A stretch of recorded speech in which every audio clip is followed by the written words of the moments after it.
Alright folks, let's bust right into this. 6 games, they're all under 5 hours, they're all indies, and I'm here to pitch you on why you should spend your weekend playing them. This time, I've mostly got a bunch of little-known strategy games for you, a genre that typically loves to take its time. But gosh darn it, I found a whole bunch that buck that trend and don't take 30 hours a game. Starting off with Shadows of Forbidden Gods.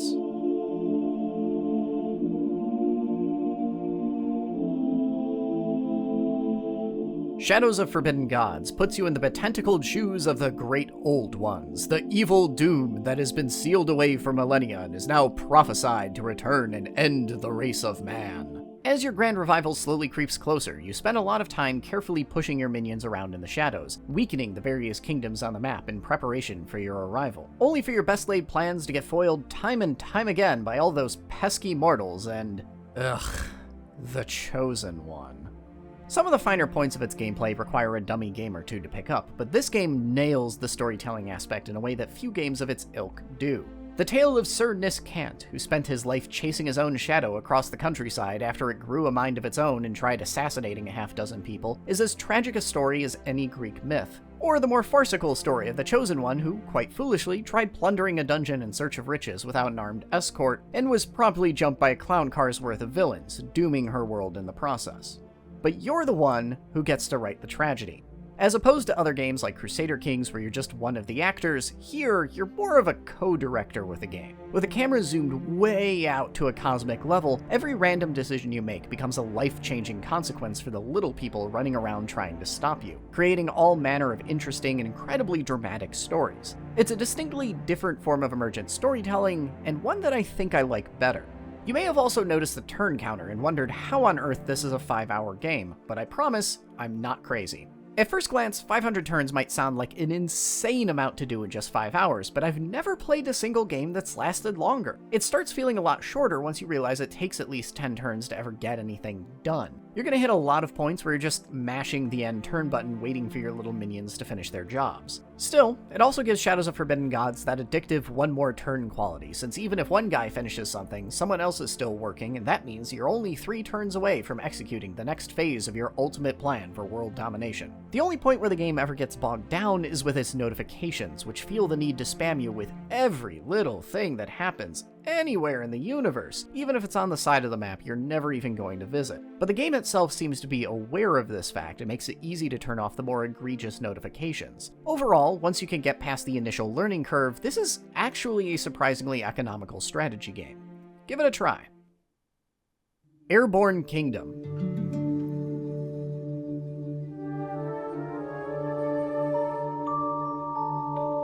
True to its name, Airborne Kingdom tasks you with building a massive flying city. Most of the city building is based around satisfying a long list of requirements, ranging from basic necessities like gathering enough coal to keep the city from falling to the ground or building farms to keep everybody fed, to more unique ones like making sure you have enough fans to keep the entire city afloat as it grows and that you don't design it so lopsidedly that the entire thing tilts perilously to one side. The number of demands you need to meet to keep your kingdom functioning is extensive and only grows as you progress through the game, but each one is independently incredibly easy to satisfy. Overall, the management side of this game is relatively straightforward, but there's enough going on to still make you think about it a little. But while the city-building parts of Airborne Kingdom are fully formed, they make up such a surprisingly small part of the game. Most of the time you're interacting with the map itself, because as a giant floating city, you get to go wherever you want, sucking up resources like a swarm of locusts, finding ancient ruins tucked away in random corners, and hopping between watering holes to stay stocked up as you move towards your objective. Because yes, you have objectives in this game.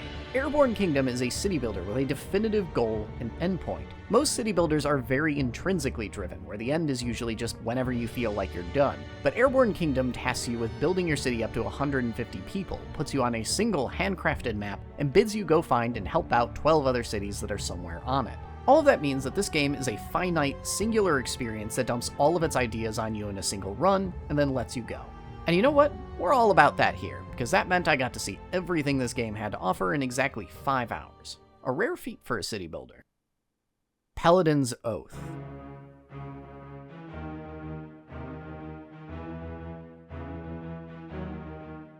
Paladin's Oath is a digital recreation of the board game RPG Mage Knight. It's got a neat hex tile system where you run to the edge of the world, then explore to reveal the next tile, never knowing exactly what you're going to get, and some very light deck building elements. But what really clicks about this game is its incredibly satisfying resource management, thanks to a few admittedly somewhat convoluted systems governing turn progression in your pool of mana. The way turns work in this game really demands that you use every part of the buffalo. You only get a half dozen turns, called day-night cycles, but within each turn is nested another dozen mini-turns with a lot of important distinctions. For example, every mini-turn you can refresh your hand, but it's only every day-night cycle that you get to reshuffle your deck. So if you burn through cards recklessly, you can find yourself with nothing to do for half the day because all your cards are in the discard pile. Mana can be similarly restrictive, often being used to unlock your most powerful abilities, but requiring real time and investment to acquire. Most uses of mana are one-off opportunities, and securing stable sources of it is one of the bigger and more entertaining challenges in this game. Like a lot of other shorter strategy games, Paladin's Oath is also a game that puts you on a time limit. You're usually given an objective or boss you have to go knock down, and are only given a couple day-night cycles to do so. Depending on how hard you ponder each turn, an average game of Paladin's Oath only takes about 2 or so hours. But there is one caveat that might give you pause. As a digital translation of a board game, Paladin's Oath is pretty abysmal in its tutorialization. I've mostly had to learn this game through doing, and in some weird edge cases, I'm still not sure how the rules work. I still don't know why I can't use both ranged and melee attacks on the same enemy, for example. This, however, is largely mitigated by the miraculous inclusion of a restart turn button, which thankfully lets you blunder into making terribly informed decisions or run afoul of weird rules edge cases entirely risk-free. If you're not willing to try and untangle this game's rules yourself, Paladin's Oath is still a hard sell. But this one button transformed this game from a confusing mess that could have wasted a lot of time teaching harsh and entirely avoidable lessons about its basic functions into something I can actually recommend, with only a few reservations. 20 minutes till dawn.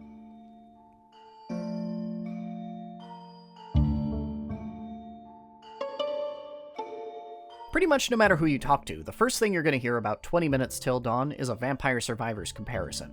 Amusingly, they're even at the same $3 price point. But for those who haven't tried out Vampire Survivors, 20 Minutes Till Dawn is a top-down horde mode where you need to survive for 20 minutes, mostly by continuously upgrading your character to do enough DPS to keep up with the endless waves of monsters. The big thing it adds is a more active component, making your primary form of damage a gun you have to aim around you. And gameplay can range from basically still Vampire Survivors to the sweatiest possible nonsense I've played in a while. But even if 20 Minutes Till Dawn can feature some pretty active gameplay, the real focus here is still on the strategic end. Navigating 20 Minutes Till Dawn's character building elements is fascinating, not just because there are many perks that create fun and varied playstyles, but also because there are just as many that can ruin you in completely unexpected and hilarious ways. For example, the rubber bullet perk can be pretty handy, letting your bullet bounce from enemy to enemy to do extra damage. But put it on the grenade launcher, the only weapon in the game you can accidentally hurt yourself with, and all of a sudden you're ricocheting deadly grenades right back into your own face. That makes 20 Minutes Till Dawn a particularly interesting game to juxtapose with Paladin's Oath, where success comes from crafting meticulous plots that take minutes of planning and a fair bit of napkin math. Running afoul of a weird edge case in the rules is always cause for frustration that upends all that delicate work. In 20 Minutes Till Dawn, however, such unexpected interactions are almost invariably cause for delight, regardless of whether they work out in your favor or not, since it's mostly a game about trying to piece together whatever you can on the fly with randomly generated abilities the game decides to hand you. 20 Minutes Till Dawn is filled to the brim with these fascinating rules interactions, and learning how to navigate them and make a winning build is insanely addictive. It's that element of the game that truly pushes it over the top and makes it absolutely worth checking out. Museum of Mechanics, Lockpicking. As it says on the tin, Museum of Mechanics Lockpicking is an interactive gallery of the medium's many attempts to simulate the art of lockpicking. With around 24 different examples, it's a comprehensive and well-researched look at one hyper-specific mechanical theme, letting you play with lockpicking minigames from Thief to Oblivion, and even including a few contextual forebears, like explaining how it works in Dungeons & Dragons. It's designed primarily with education in mind, and there are a lot of contextual limitations to some of its recreations, many of which the game itself admits to. But the research behind this project is extensive. There are literally games in this museum that I've played and don't even remember having lockpicking in them, but there they are. It's also a very workmanlike game, with little effort put into dressing itself up. Heck, it doesn't even bother with a start screen. But it accomplishes exactly what it wants to do. For its stated goal, letting developers quickly get an industry-wide view of how this one mechanic has been handled in the past, Museum of Mechanics is both extremely successful and deeply useful. And honestly, the lockpicking itself isn't even the real highlight of the game. It's all the placards explaining the context surrounding each game's implementation of the mechanic and the developer's analysis of how well it worked, which have all the same qualities of any video essay or documentary you might watch. It'll take you about as long as your average video essay too, clocking in at just under an hour.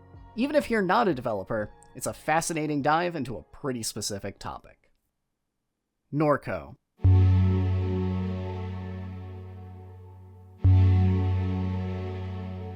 Norco's a point-and-click pixel adventure that's been getting a lot of comparisons to Kentucky Route Zero. Not just because they're both point-and-click adventures with a pixel art aesthetic, but also because they cover some of the same narrative ground. In Norco's case, it's all about exploring a small town in the shadow of a massive oil corporation, defined by a run-down Americana aesthetic and doomer vibes as it explores both religion and the ways that corporations demolish the communities they nest in. Filling the shoes of Kay, you come back to your Louisiana hometown with 2 tasks to complete. 1, find your brother, who's gone missing, and 2, figure out what your mother, who recently passed away due to cancer, was doing in the last few weeks of her life. 2 mysteries that are, of course, related. There's technically a plot to follow, but Norco's mostly about running into different vignettes, the random bar regulars that all have known each other so long that they finish each other's thoughts, and the infamous Nazi cult every single review references that says they have a stringent set of ideals literally no one in the cult actually cares about, all living in the industrial wreckage wrought by a near-future dystopia like a bunch of landfill squatters. It's about as close as video games come to literary fiction novels. Playing this game, I'm reminded a lot of The Grapes of Wrath, not just because of their thematic parallels, but also their use of intercalary chapters, which ditch the main plot for a few pages to just exist with a specific place or person, exquisitely detailing another story or set of circumstances that have nothing to do with what's going on, but feel thematically resonant. Just so in Norco, you'll regularly go somewhere with an intended objective, spend 10 minutes interacting with one of these vignette characters about entirely unrelated topics, and then only in the last 5 seconds get your breadcrumb telling you where to go next to progress the plot. The real point here is soaking in the vignettes along the way.